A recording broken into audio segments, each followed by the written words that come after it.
नमस्कार मित्रांनो, स्वागत आहे आपल्या आमच्या यूट्यूब चॅनल महाजॉबमध्ये।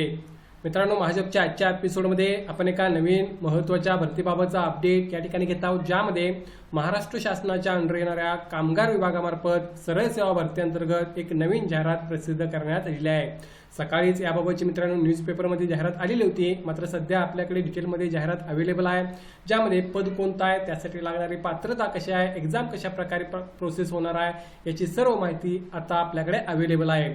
आज आपण त्याबाबतचीच पद, पात्रता, जागा, वेतन, कशा प्रकारे तुमची रिक्रुटमेंट प्रोसेस पार पाडली जाणार आहे याची माहिती घेणार आहोत। चला तर मग आजचा व्हिडिओ सुरू करूया। व्हिडिओ सुरू करण्याअगोदर मित्रांनो, मेक शुअर महाजॉब चॅनल नवीन असाल चॅनल नक्की सबस्क्राईब करा।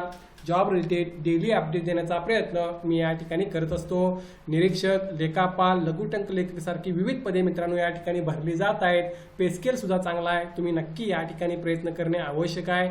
एक एक्झाम असणार आहे ज्यामार्फत तुमचं फायनल सिलेक्शन त्या ठिकाणी होऊन जाईल। बघा मित्रांनो, जाहिरात जी आहे ती या ठिकाणी महाराष्ट्र शासन कामगार विभाग यांच्यामार्फत प्रसिद्ध करण्यात आलेली आहे। कामगार आयुक्तालय मुंबई यांच्यामार्फत ही रिक्रुटमेंट या ठिकाणी होत आहे, ज्यामध्ये मित्रांनो सरळ सेवा परीक्षा गट क अंतर्गत विविध पदे या ठिकाणी भरली जात आहेत। बघूया पुढे त्याने काय म्हणलेलं आहे। तर बघा, सरळ सेवा पद्धतीने गट क मधील रिक्त पदे भरती जाहिरात या अंडर ही जाहिरात प्रसिद्ध करण्यात आलेली आहे। त्यामध्ये निरीक्षक याच्या टोटल 62 जागा आहेत, लेखापाल याच्या टोटल 12 जागा आहेत आणि लघुटंक लेखकच्या 4 जागांसाठी भरती होत आहे। यामध्ये निरीक्षक आणि लेखापालला या ठिकाणी मित्रांनो S13चा पे स्केल 35,400 ते 11,400 पाहायला मिळत आहे, तर लघुटंक लेखकला 25,500 ते 81,100 हा पे स्केल तुम्हाला पाहायला मिळत आहे। हे या ठिकाणी पाहण्याजोग आहे। पे स्केल फार चांगला आहे मित्रांनो, तुम्हाला त्याबाबत काळजी करण्याची गरज नाही आहे।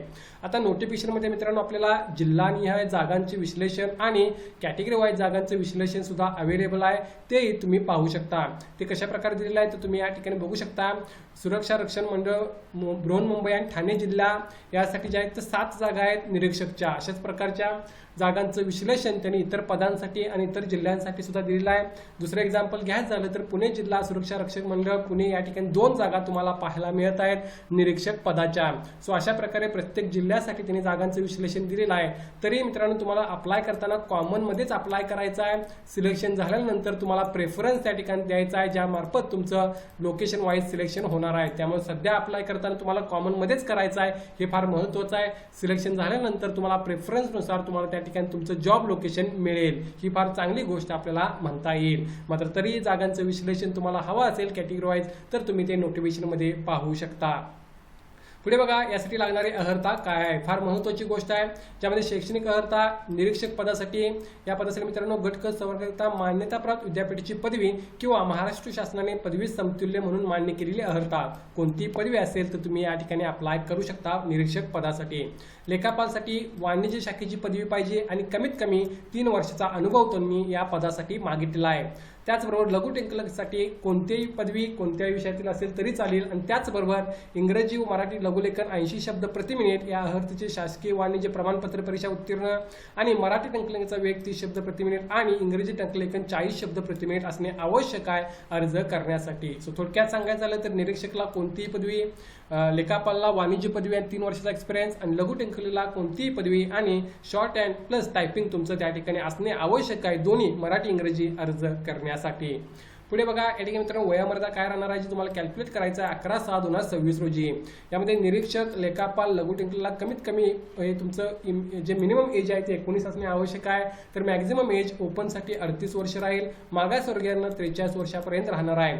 या व्यतिरिक्त प्रावीण्यप्राप्त खेळाडू असाल किंवा या ठिकाणी माजी सैनिक, दिव्यांग, प्रकल्पग्रस्त, भूकंपग्रस्त, पदवीधर आवश्यकालीन, त्यानंतर नोंदित माथाडी कामगार, न्यायालयीन प्रकरणाबाबतचे जे काही कॅन्डिडेट आहेत त्यांच्या बाबतीत जर बघायचं झालं तर या ठिकाणी एज लिमिट हे तुम्हाला त्या ठिकाणी रिलॅक्सेशन मिळालेलं आहे। त्या बेसिसवर तुम्ही या ठिकाणी मित्रांनो जर इलिजिबल होत असाल तर ते अवेल करून तुम्ही या ठिकाणी अर्ज करू शकता।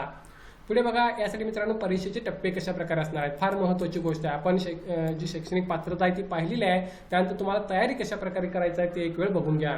एक्झाम मित्रांनो सरळ सेवा असणार आहे, अर्थात एकच एक्झाम असणार आहे, ज्यामध्ये सरळ सेवा परीक्षेचे गुण 200 असणार आहेत। 200 क्वेश्चन्स असतील, माफ करा, प्रॉब्लेमली 100 क्वेश्चन असतील, 200 मार्कांची एक्झाम असेल, ज्यामार्फत तुमचं तिन्ही पदांसाठी फायनल सिलेक्शन मित्रांनो केलं जाईल। अर्थात तिन्हीसाठी वेगवेगळी एक्झाम होईल, ज्यासाठी तुम्हाला तयारी करायची आहे। आता एक फार महत्त्वाची गोष्ट, प्रश्नपत्रिकेची संख्या एकच असणार असणार आहे, ज्यामध्ये सामान्य क्षमता चाचणी याबाबतचे 100 क्वेश्चन्स असणार आहेत, एकूण 200 गुण असणार आहेत. दर्जा हा पदवी लेवलचा असणार आहे, हे फार महत्त्वाचं आहे. माध्यम मराठी व इंग्रजी असेल, यामार्फत तुम्हाला एक्झाम देता येईल. परीक्षेचा कालावधी 2 तास असणार आहे आणि MCQ टेस्ट टाईप तुमची एक्झाम या ठिकाणी होणार आहे, ज्यामार्फत तुमचं फायनल सिलेक्शन होईल. आणखीन एक महत्त्वाची गोष्ट, यासाठी जो सिलेबस आहे तो तुम्ही या ठिकाणी एक वेळ पाहून घ्या. ऑलरेडी त्यांनी अवेलेबल करून दिलेला आहे. मराठी भाषा यासाठी टोटल 30 गुण आहेत, इंग्रजी भाषा यासाठी टोटल 30 गुण आहेत, बुद्धिमापन चाचणी 30 गुण आहेत. त्यानंतर सामान्यांमध्ये इतिहास, भूगोल, भारतीय अर्थव्यवस्था, भारतीय अर्थव्यवस्था, चालू घडामोडी, राज्यशास्त्र, सामान्य आणि अंकगणित याबाबतचे 30 क्वेश्चन विचारले येतील.